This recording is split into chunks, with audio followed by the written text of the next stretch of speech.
I strongly believe that a top agenda item for any CEO today is going to be getting the organization structure and operating model of their business correct, so that the business is fit to grow into the future.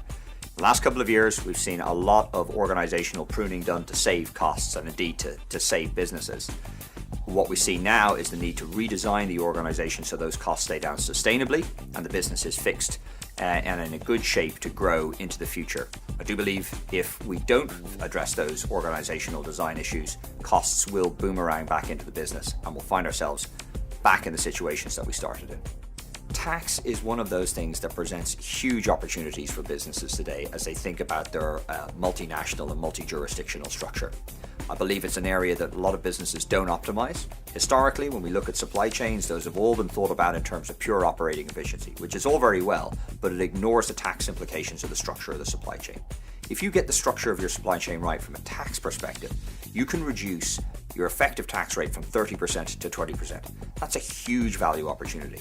I believe a lot of people aren't doing that, and they're therefore leaving a huge amount of money on the table.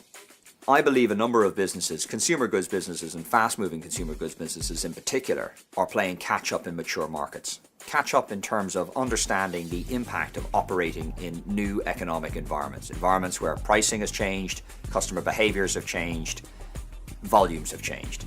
They're still, however, dangerously playing with old-school rules around levels of investment for innovation, new product development, sales and marketing.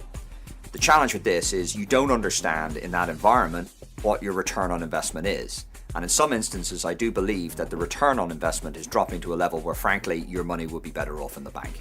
As the future crystallizes for a lot of large businesses, the importance of emerging markets as core entities and the need to be successful there is undeniable. And this gives organizations some major cultural challenges.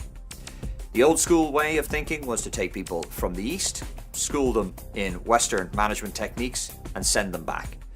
I don't believe this works. Arguably, we should be reversing the process because frankly, taking people out of China, teaching them how to do business in Europe and sending them back doesn't make them better in China. In fact, it might make them worse. It sounds like a simple idea. It actually represents deep cultural change and is just another example of how businesses are going to have to revisit the fundamental thinking that underpins their organizational model.